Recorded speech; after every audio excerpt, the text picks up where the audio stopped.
WWE, the custody of a child will be determined in a match.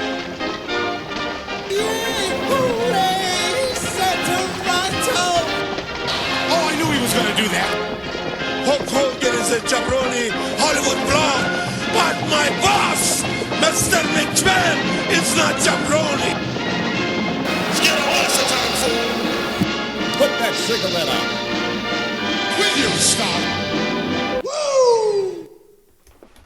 What's up, drunk marks? Welcome to another episode of 205 Jive. I'm your designated host, Adam. We have our wrestling fan drinkers with us as always today. This is Eddie. Woozle wuzzle. And this is Scott. Drinking is my business, and business is good. And what business are we keeping in business today? I just went and got another can of White Claw. This is, I guess Michelle brought over a variety pack. This is the Ruby Grapefruit. Sorry, you guys, if you can't tell, I'm a little drunk. Ruby Grapefruit. It tends to happen after many episodes consecutively. Yeah. Ruby Riot Grapefruit. Excellent. Thank you. And I am doing a White Claw lime. And I'm doing Iron Brew Orange Soda. Tastes like bubble gum. Along with pigs in a blanket. They are delicious, by the way. Oh, yes. So today is going to be about today is going to be about our specific three-part builds of the particular one. Of course, we definitely want to hear about your opinions about it and what you would do in this particular theme. Who are the 4 wrestlers that you would put on your Mount Rushmore?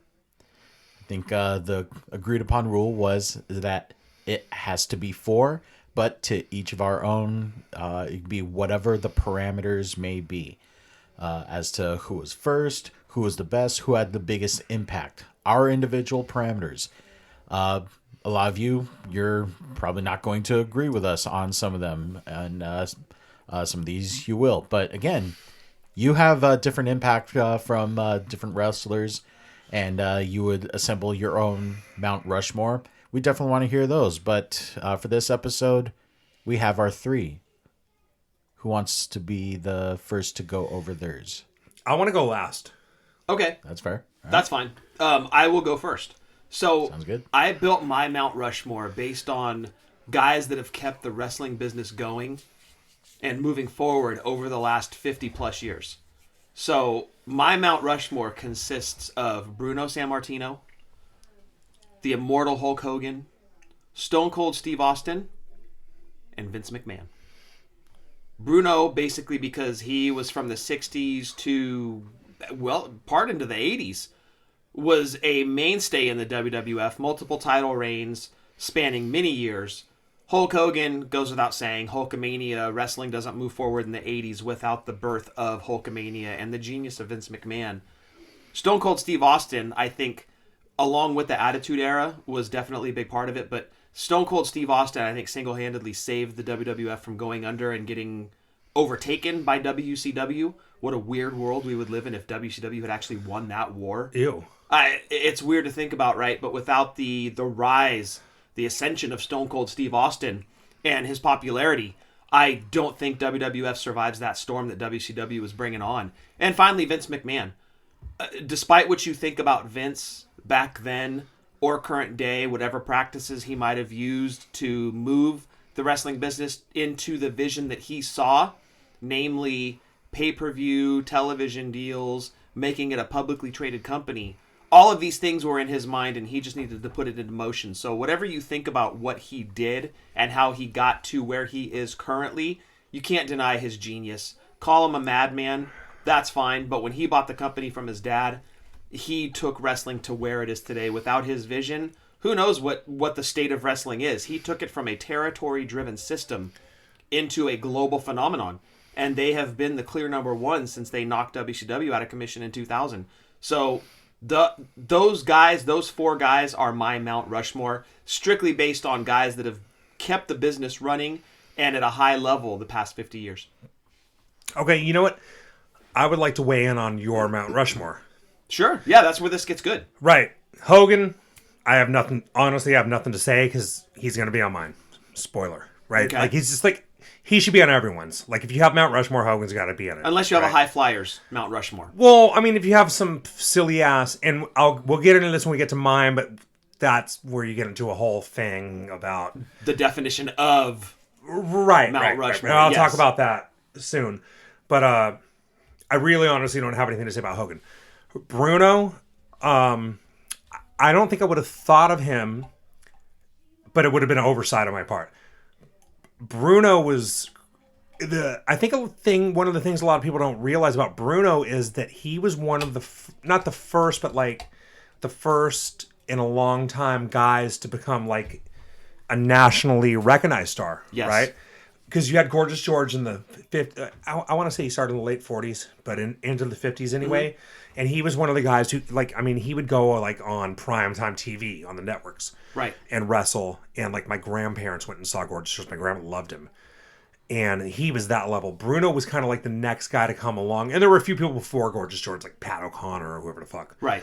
But Bruno was sort of that guy, and I don't think he got a lot of national TV exposure, but he did get national media attention. Right. And that was because he was based out of New York, right? Like the New York Times would report on him. Yes. And the magazines, PWI, was based out of New York, so they would go to the New York shows. Right. So Bruno was like he was sort of like, I don't know, it's even hard to compare him to someone now, but like maybe back 25 years ago, maybe the Sandman wasn't going to, not to compare those two, but maybe the Sandman wasn't going to wrestle in your area, but you didn't have to be in his area to know who he was because of the magazines. Yeah. Right? Yeah. Because this is like way preceding the internet. Yes, like, exactly. Now you're some indie chump working at, for Kirk White in Union City. Right.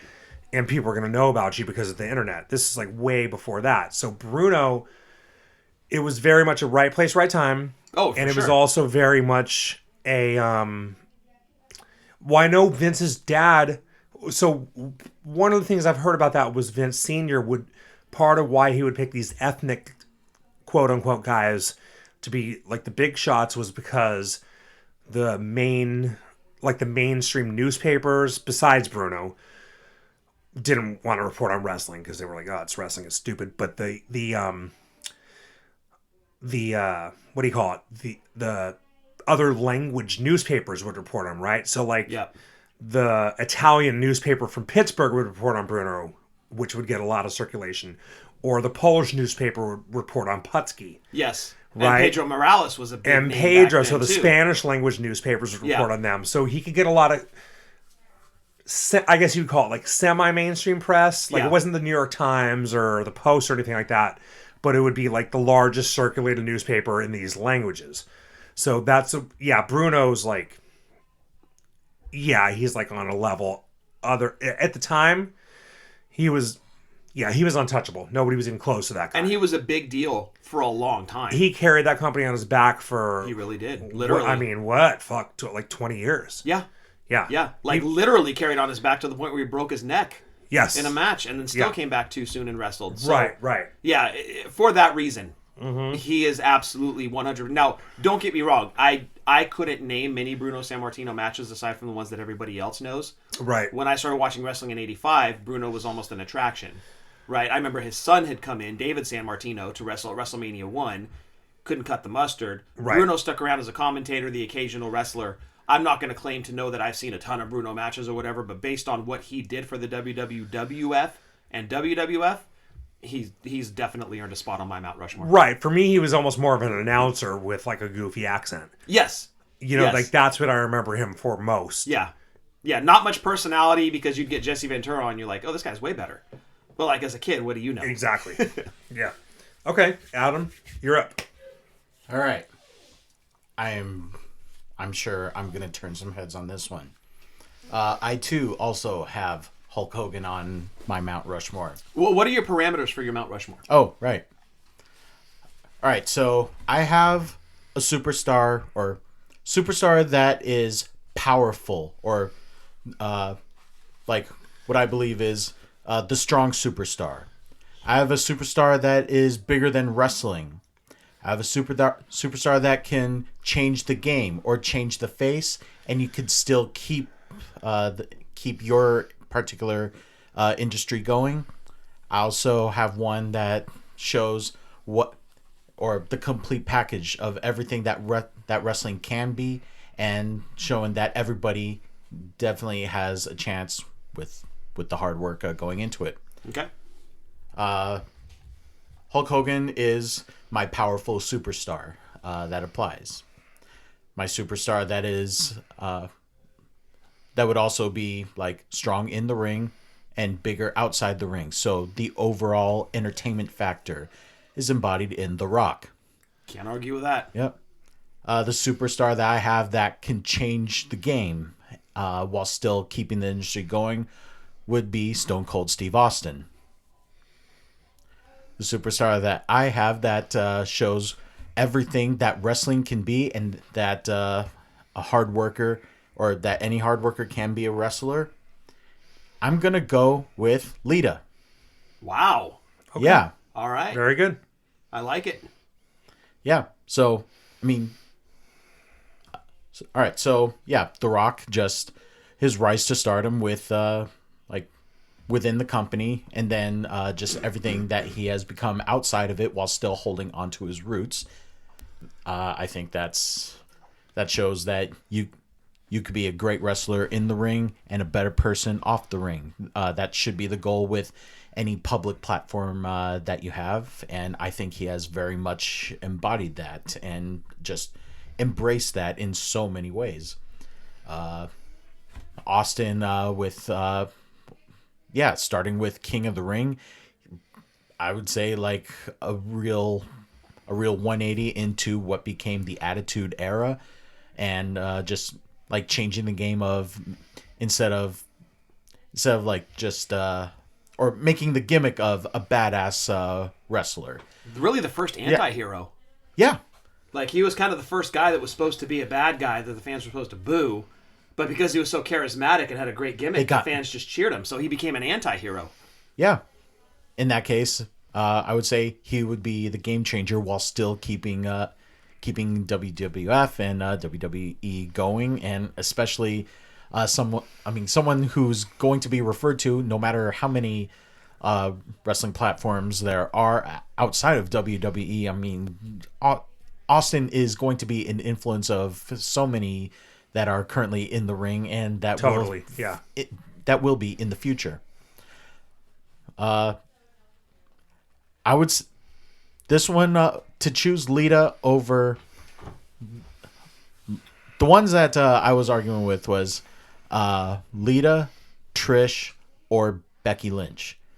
That one was the hard one because I absolutely love that there is a push to drop the term women's wrestlers and just identify them as wrestlers. I mean, that's ideally to perform in the company. I think that's what they should be doing. Now, yes, there was definitely an era where women's wrestlers were acting as managers or escorting to the ring or... Okay, White Claw. Go ahead. You got that in? Yeah. All right. And then just there to do backstage promos. I only meant Amy Weber. Sorry. I think Lita was one of those first ones that she had the beauty and she had the wrestling ability. The unique one with her is that she was an aerial performer as well as strong in the ring. So with those put together, I think she's an embodiment of what or how everyone with hard work and discipline and concentrated can do well and perform well in the industry. Now, obviously, there are going to be gimmicks and like manager requests to follow certain projects in the ring, or like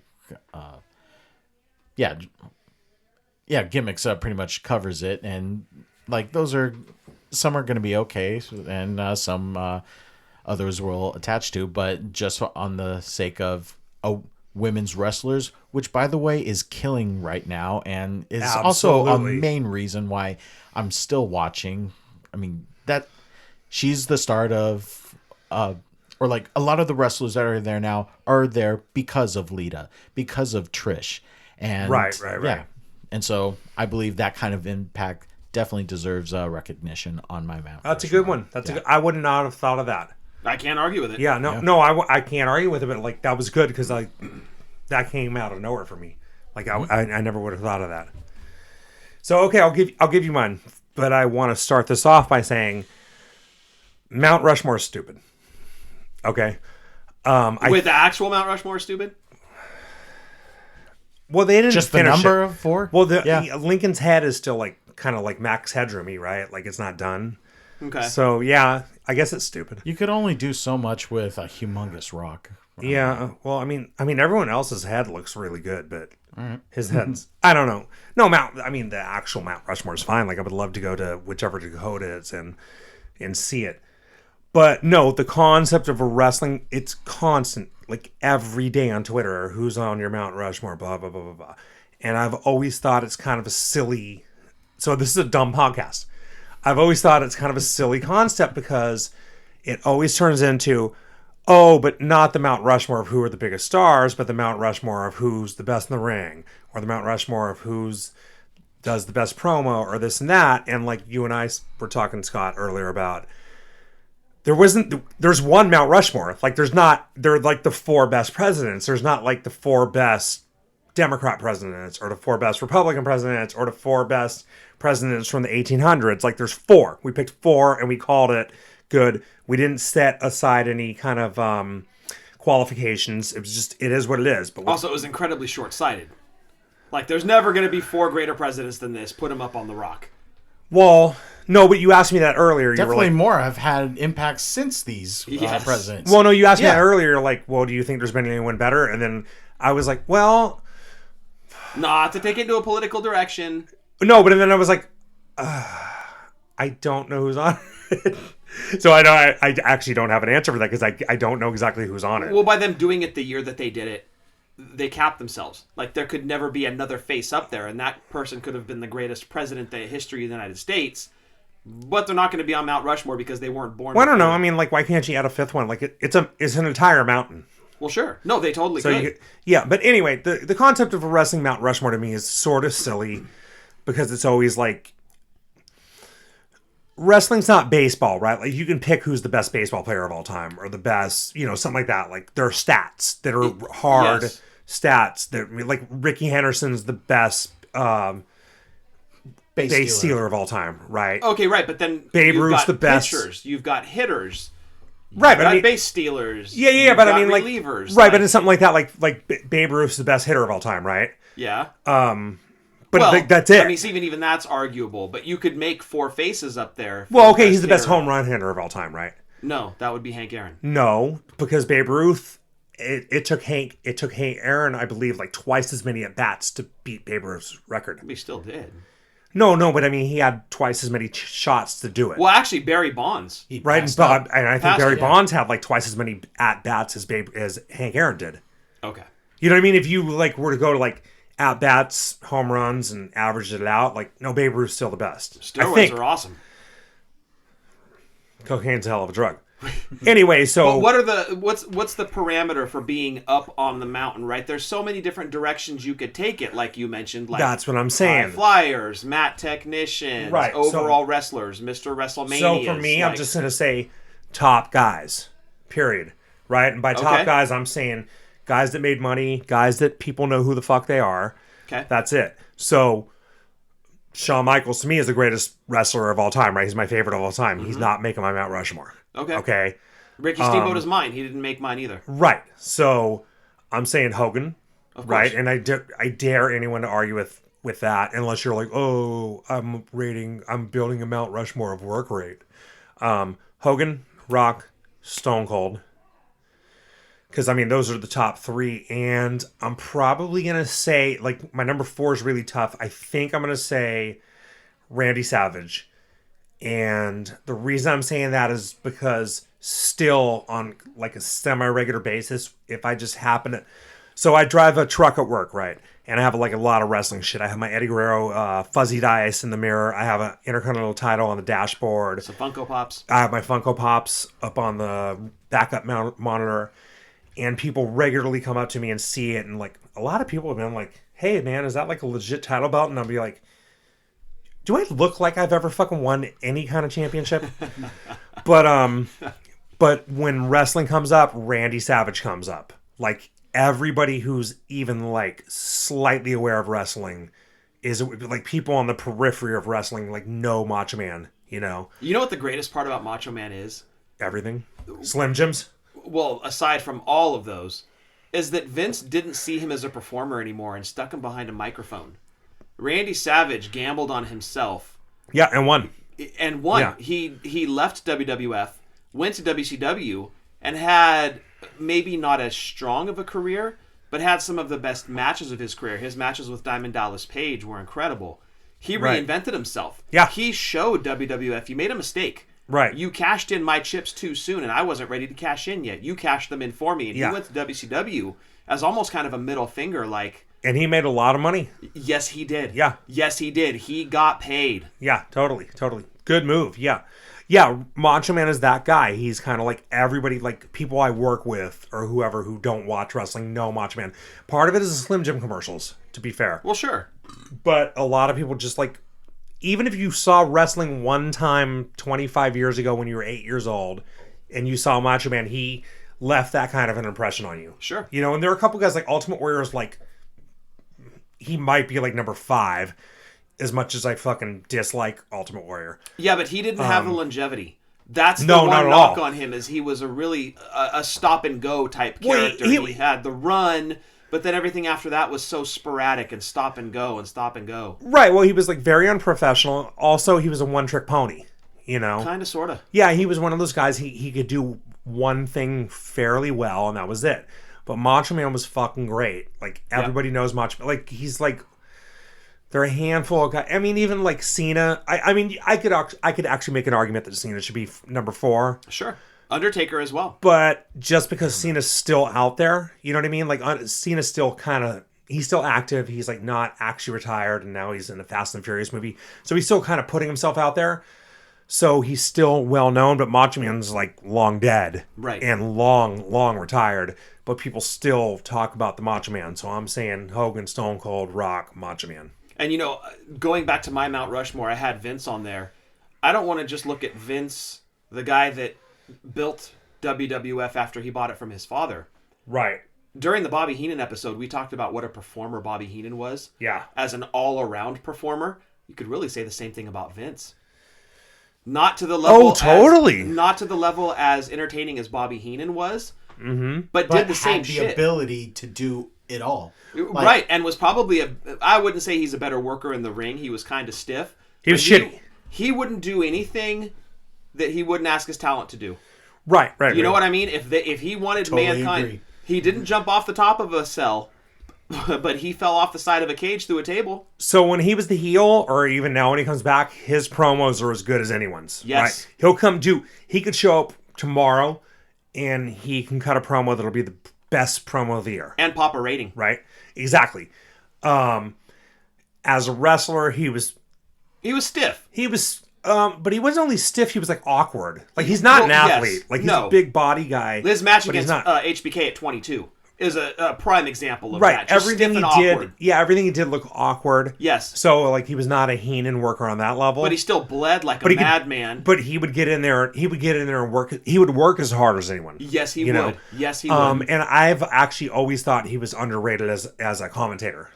Oh, I agree. He used to get a little carried away with the yelling and and that's it. Oh no, it's only a 2. The 1, 2, 3. Oh, it's only 2. Yeah. Yeah. He was a little over the top. Yeah. But he was good. I mean, like I could tell you, you know what? If he were on any of the shows now, he'd probably be the best announcer. I can't argue with that. Right? Maybe besides Listen to Morrow. it, yep. I enjoy his Right. commentary. Yeah, I like mean, what- I wouldn't put him up there with Gorilla and Bobby, or even Gorilla and Ventura. Right, but he's better than fucking Todd Phillips. Way better. He's better than that geek with the fucking glasses. Yeah, way better than Saxton. Oh my god, dude. Yeah, Yeah. he would slack Saxon with his dick. and I would laugh. He's better than who else is there? He's better than Corey Graves. He's better than Booker T. He's better than pretty much any of those guys. More Ronaldo even too. I think Vince is very entertaining. He was great. Yeah, he really was. So as an all-around performer, I wouldn't put him on the level of Bobby Heenan, but he's definitely like 2 or 3. As a guy that can really do it all. Yeah. In addition to running the WWF. Right. Well, he's obviously like a genius as a businessman. He really is. Like, and he's the greatest. He's honestly probably like the greatest promoter who's ever lived. Right. He's like, fuck Don King. Yep. Right. He's better. When's the last time you heard of Don King? Right. What's his stock worth? Right. I mean, he's like Barnum and Bailey level, but even they were fucking douchebags too. He might actually be the hardest working man of all time. The work that he's put into himself, he might be to make the product what it was with him as a commentator or a wrestler, what have you. Yeah, and then to be able to sink that same amount of energy into his company to move it forward. Right. In addition to making himself a better person in front of the camera and behind it, dude, he's the hardest worker. Well, and look at the schedule, even besides like the time he spends in Titan Tower, right? So, so he's at the pay-per-view on Sunday. He's at Raw on Monday. Yep. From what I've heard, he's at SmackDown sometimes. But think about like being on the road even twice a week. Yeah. For coming up on 40 years. Yeah. I mean, and he's in his 70s, right? Yeah, he's in his 70s and he's still at TV regularly. Yeah, also, going hard. Also, he's starting a football league again. Yeah. Yeah, so not just WWE moving forward. Now he's got the XFL to worry about again. Right. So the hardest working man in the world. Who's ever lived. Yeah.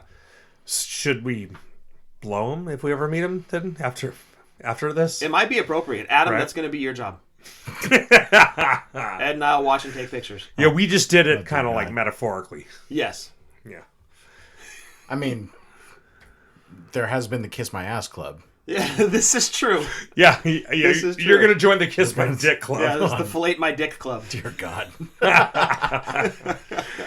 Okay, well, I think that kind of covers the Mount Rushmores. We all kind of came at it from a different angle, and I like that because it just goes back to what you were saying, that it just seems there's a lot of Mount Rushmores out there, and maybe there should be one, but these are fun because if I was going to do one for high flyers or best wrestlers, like it would take a different shape.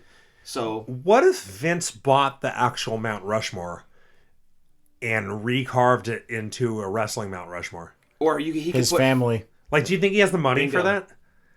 I mean, that Mount Rushmore can't be worth more than $1 billion, right? We could just, build his own. Should we do a Kickstarter? Let's get the listeners involved. If you want us to start a Kickstarter for Vince to overwrite Mount Rushmore with maybe even 4 faces of Vince McMahon from the different eras, like the 70s, the 80s, 90s. There you go. Yeah, 4 faces. Ooh, that's of Vince. A good one. 4 Vince McMahons. 4 Vinces or 4 McMahons up there. Mount Evil. Yeah, one of them with the big Vince dick. Yeah, to slap Byron Saxton around with. Yeah, Byron Saxton will be at the foot of the mountain. One Vince on there with a big bedpan right up there. I love it. All right, I think that'll do it, eh? All right. So, those were our Mount Rushmores. What are your Mount Rushmores? How would you build them? And something tells me that I'm very sure all of you awesome artists out there may actually give us some visuals on your Mount Rushmore. We would be so happy to see them. So, and we have 600 Twitter followers. We would retweet that too. That's correct. yes, we definitely would. Hella legit. Said retweets can be taken from wrestling_drunk, and then on any of the platforms where you download this episode.